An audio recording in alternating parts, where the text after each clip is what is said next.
किसी भी चीज का अभिमान आपके पतन का रास्ता है। अभिमान किसका होता है? अधिकांश 4-5 चीजों का मनुष्य को अभिमान होता है। सबसे खतरनाक है जवानी का अभिमान।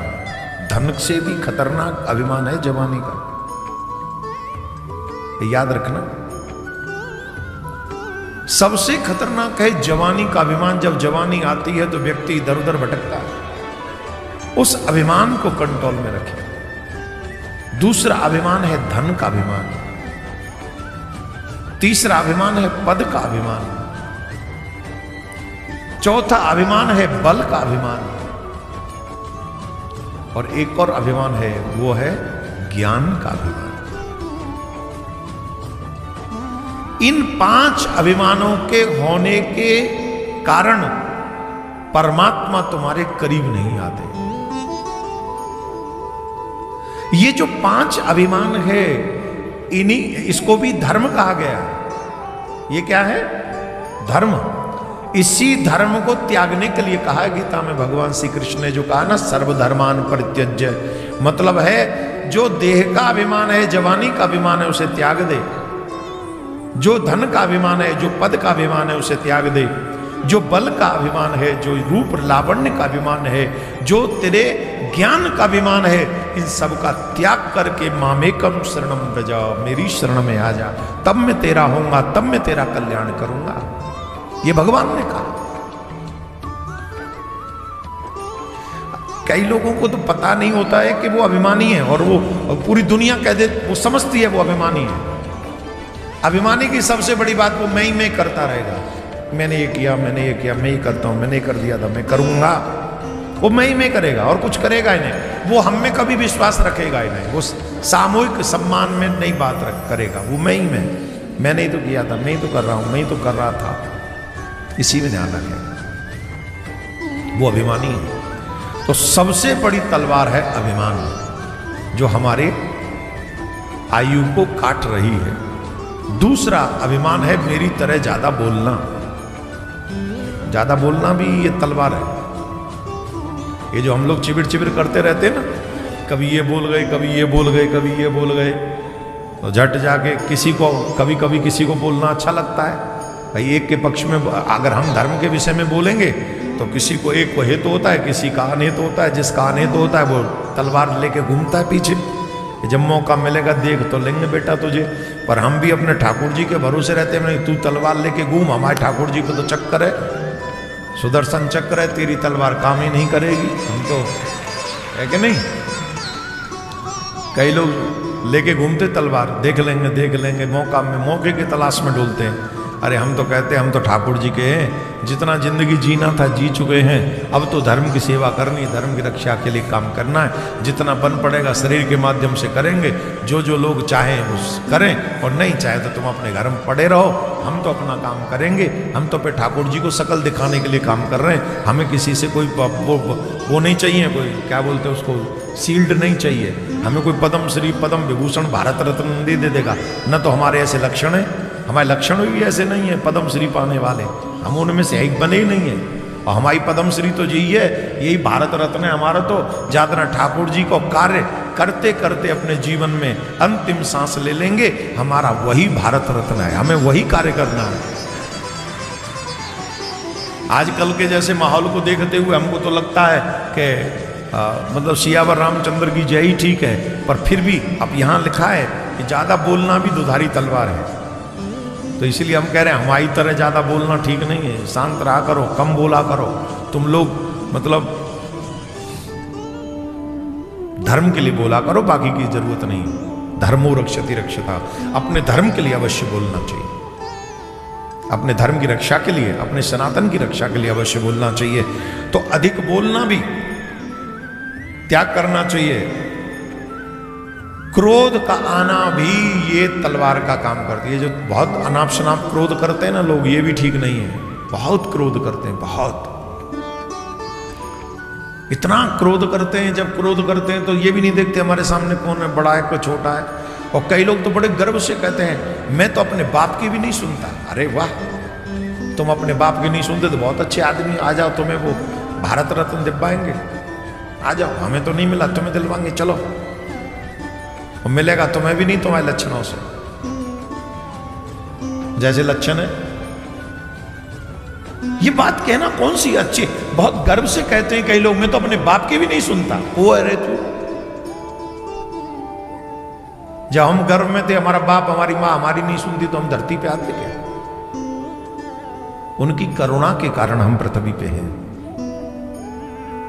जीवन भर हम उनका ऋण नहीं चुका सकेंगे। मां की एक एक रक्त की बूंद से, कठिन श्रम से, नाना प्रकार के दर्दों से हमारा निर्माण हुआ है। और उस मां का कर्ज कोई भी बालक नहीं चुका सकता, कोई भी नहीं। जो लोग सुसाइड कर लेते हैं उनसे भी निवेदन है, एक ऋण तो तुम पे है ही तुम्हारी मां का, कि तुमको कोख में रखा, उससे भी बड़ा ऋण लेके जा रहे हो तुम बुढ़ापे में मां को ये दर्द देके जा रहे हो। कभी भी उल्टा सीधा काम नहीं करना चाहिए। फाइट करो प्रॉब्लम से, लेकिन ये सब नहीं। This is not good for you and your family. ये तुम्हारे लिए, तुम्हारे परिवार के लिए अच्छा नहीं। तो क्रोध नहीं करना चाहिए। और आजकल के बच्चे क्रोधी बहुत हैं। यहाँ जितने भी बैठे ना, बड़ा बड़ा तिलक भी लगा लेते हैं, मंदिर में ओम जय जगदीश हरे, माता पिता तुम मेरे, मैं तुम्हारे पीछे पड़ा। भगवान भी कहते हैं तू आगे पीछे पड़ा, मैं तेरे आगे खड़ा, चिंता मत कर, बता। और माँ बाप बुला रहे हैं कि आ जा रे, चाय पीएंगे। ओ परे ही बाप, जब अपने आप पी लो, जब देखो देख भजन करूँ कि तुम्हारे संग चाय पीऊँ। मैं ये जस्ट वो उदाहरण दे रहा हूं मैं, और कुछ नहीं कह रहा हूं। आप इतने क्रोधी हैं कि जन्म देने वाले माँ बाप का अपमान कर रहे हैं, और वहां जो खड़े हैं मंदिर में ठाकुर जी, उनसे आप ऐसे व्यवहार कर रहे हैं जैसे उनके बिना अब तुम जियोगे नहीं। ठाकुर जी क्या कर रहे हैं? Look it there, go there. ये जो बीच में, वैसे मुझे कहना नहीं चाहिए, ये बाबा जी नहीं होना चाहिए। जब तक शादी न हो जाए, 2-4 बाल गोपाल न हो जाए, तब तक कोई बाबा जी बनने की जरूरत नहीं। बाप कैसे कर चुका होगा अपने माँ बाप का? ये बाबा जी बनना बहुत आसान है। बाबा जी बनने क्या है, छोड़ दो, भाग जाओ। अपने भी पेट की चिंता नहीं, सब दे देंगे, सब खिला देंगे तुमको। अरे ठीक है, बाबा जी बनना 50 साल के बाद बन जाओ ना, कौन रोक रहा है तुम्हें? 50 साल के बाद बन के दिखाओ बाबा जी। संत बनना आसान नहीं है, ये नहीं समझना कि हम नहीं चाहते संत नहीं बने। संत होने चाहिए, और खूब। मैं तो करूँ 5-5, 6-6 बालक आपके घर में हो, इनमें से 2 बाबा जी पहले ही बना दो। फिर इकलौता वो पप्पू, वो बन जाए बाबा जी। घर में तो दियो बुझगो कि ना बुझगो। हालांकि संत बनने से कई पीढ़ियां तर जाती हैं, इसमें कोई संशय नहीं। पर देश और धर्म के हिसाब से सनातनियों की संख्या बढ़ना बहुत जरूरी है। तो ये हमारा आइडिया है, ये हमारा विचार है, हमारा मानना है। हर सनातनी के घर में बाल गोपाल होने चाहिए। बाबा जी का रास्ता तो राष्ट्र में खुला ही है। अरे मैं कहता हूं, संत बनना है, अगर इतनी अच्छे संत हो, 1 मिनट में तुम्हारा संन्यास हो जाएगा और 1 मिनट में मुक्ति हो जाएगी। गृहस्थ में रहकर किसी को दुख मत दो।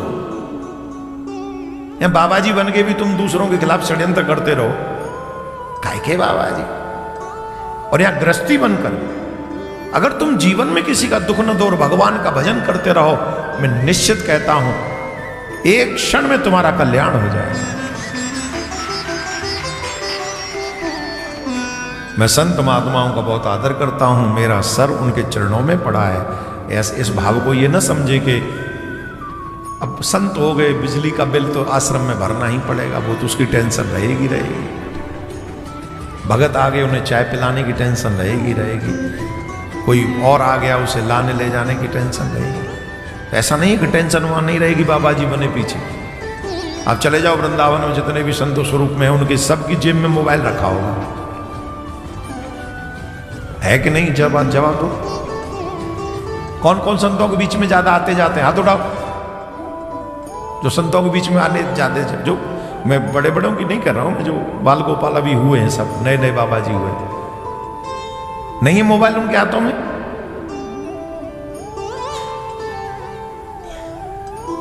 और उन मोबाइलों में क्या क्या नहीं आ जाता। इन सब जब त्याग करना है तो मोबाइल का भी त्याग करो, मोबाइल का त्याग करो, स्कूटी का त्याग करो, इन सब का त्याग करके सिर्फ और सिर्फ राधे राधे राधे राधे राधे राधे का जाप करो।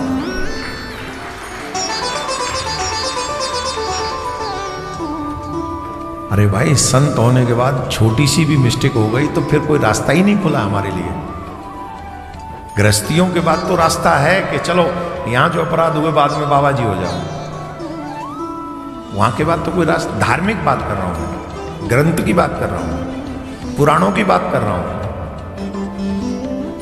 तो इसलिए मैं तो सभी सनातनियों से कहूंगा, जिन जिन का संत बनने का विचार है जरूर बनिएगा। हमारी संत जो हैं, हमारे सिरमौर हैं, उनके लिए तो संत नहीं होंगे तो सनातन कैसे होगा, है ना। तो वो तो बनना ही चाहिए, पर 2-4 बाल गोपाल अपने परिवार को दे जाओ, उसके बाद में बनो तो अच्छा रहेगा। बाकी का तो तुम वही करोगे जो तुम्हारी क्रोध, हम बात कर रहे थे क्रोध पे, तो हम अपने माँ बाप पे क्रोध करके अगर पूजा करें, हम अपने माँ बाप से क्रोध करके अगर संत बने तो ये भी दुधारी तलवार है। क्रोध भी नहीं करना चाहिए। और अपने पेट पालने की ही चिंता करना, ये भी दुधारी तलवार है। पहला अभिमान, दूसरा अधिक बोलना, और त्याग का अभाव तीसरा। त्याग का अभाव होना, कहीं भी तुम्हारे कुछ थोड़े बहुत त्याग से अगर किसी का भला हो सकता है, देन लीव इट। इंग्लिश में एक शब्द है लीव इट, छोड़ो।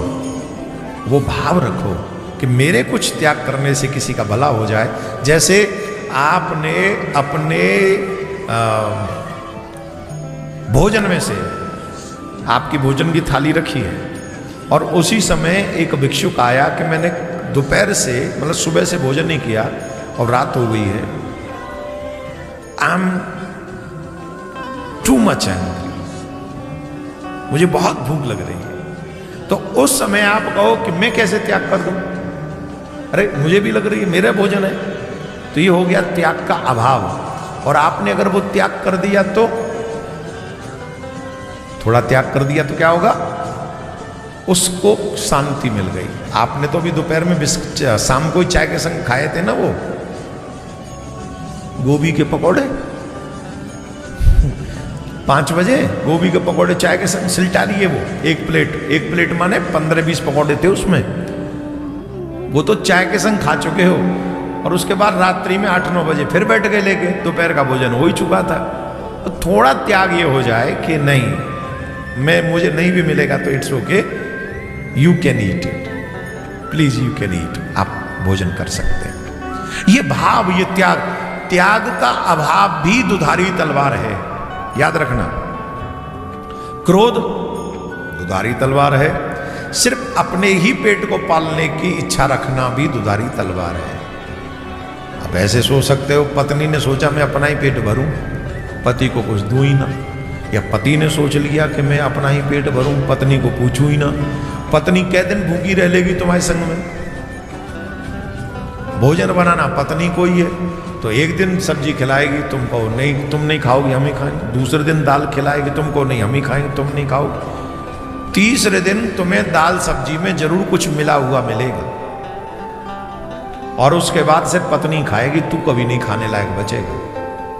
या पत्नी ऐसा कुछ मिला देगा कि फिर तुम बनाने लायक नहीं बचोगी। क्यों? तुम सिर्फ अपने पेट की चिंता कर रहे हो, अपने पेट के नहीं, अपने परिवार के, अपने समाज के, उन कुछ लोगों के भी पेट की चिंता करो जो लोग अपने धन के अभाव में अपने पेट के भरने के लिए तरसते हैं। उनके लिए भी तुम्हारे हृदय में स्थान होना चाहिए। और जो सिर्फ अपने बारे में सोचते हैं उनका नुकसान होता है।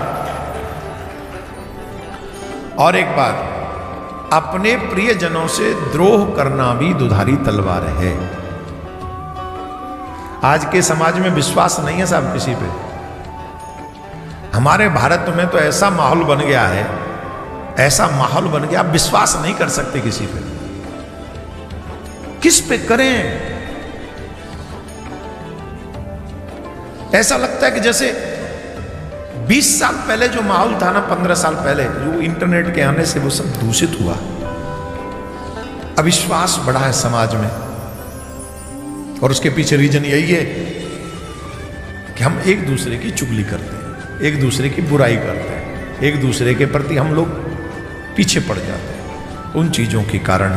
तो ये 6 चीज़ें दुधारी तलवार हैं, इन पे हमको कंट्रोल करना चाहिए।